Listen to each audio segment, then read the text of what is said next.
Number 3 today. So, remember what I was saying before about a fire extinguisher very important? I've never seen this in the 30, 40 years that I've been doing this, 40 years. So I'm cutting the bolt off right here. Cutting the bolt off of the plow. This one snapped off, this one I'm cutting off. The other side I cut off already. I just gotta get the top bolts out. Now cutting through rust is really hard to do. Sometimes maybe just grab a grinder and grind it off.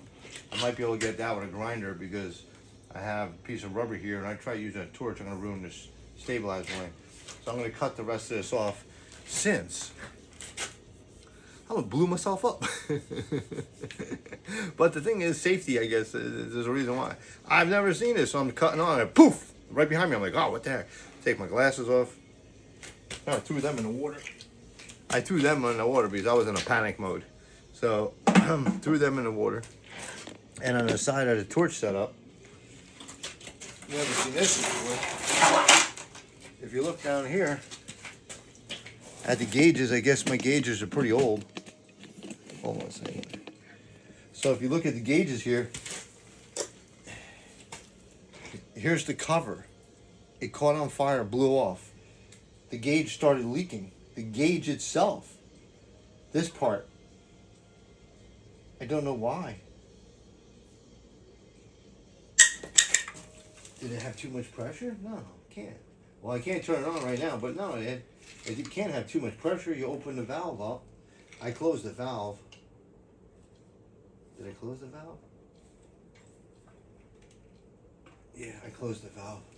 Yeah, tighten it. Righty tighty, lefty loosey. That's what it is. So as soon as I seen it, I got my fire extinguisher. That's why this whole place is soaked. I soaked everything, and then after I let it go down, the fire go down, and then it caught up on it again. I grabbed over, soaked it again, and then grabbed the shut off the fuel. So if you shut off the fuel, you can't have fire. That's the way it works. So the gauge blew up. The gauge actually went bad. I've never seen a gauge pop before, ever. This must be a really old setup, Lenny. Is this the right gauges for this thing? What is this thing? Oh yeah, this is the right gauges, yeah. They're really old though. Well, I guess it's time to get a new gauge. I might not get a new regulator, I'll just get a new gauge. Damn it. I think I have another set. I think I'm selling. I think I sold them. Ah, man, I sold them. Damn it. I gotta get a gauge. Well, there goes that project for now. Oh, man. And I sold my mini set of torches. These are shop torches. So, oh, wow. You know when you go call it quits? When it's Friday and you blow up your shit. So if you notice everything, like everything here, you can't really tell, but everything's soaked. My whole toolbox, everything is soaked. The floor, look at the floor. I mean, the floor, obviously, who cares, right? The floor is soaked. Soaked. There's rust everywhere and soaked.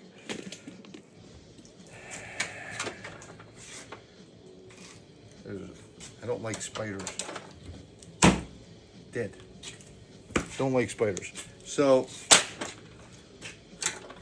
I call it quits on this thing for now, since I said I got it. So I also had to, when I was doing this, I had to bolt down the coil spring here because it's staring at me and this is cracked on the top.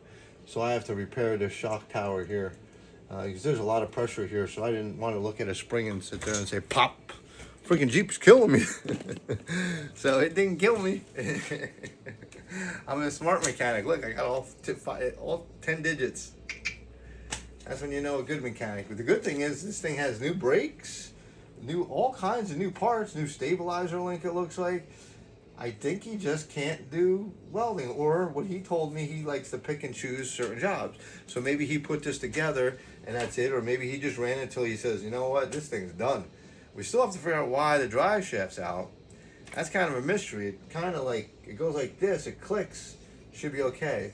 So I think I'm gonna grind that one out, because that's the last one. I burnt the other side out and grind these two and the frame should drop out. I mean, I might as well finish the project. Just because you get a little scared doesn't mean you have to stop. You just take a break. Son of a bitch.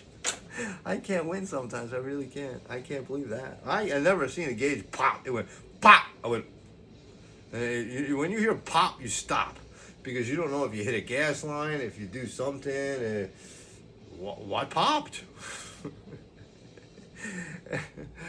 Yeah, the roof's still on. They had that. I worked at this ambulance place. They couldn't have torches in there. I was like, man, how do you guys weld and torch? We can't.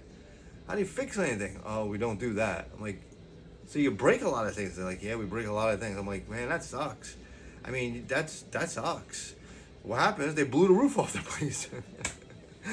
Well, ambulances have oxygen in the side of it, and if you ever notice, it says flammable. I guess if you have some kind of mixture and hits the oxygen, that's why they get the vents on the side. If you ever noticed, that's why they got these little hats, look like a dryer vent. That's the vent out, just in case, boom, like before boom. So let me take a break. Let me reamp and let me cut the rest of this off. So that's where I'm at. 304, buddy.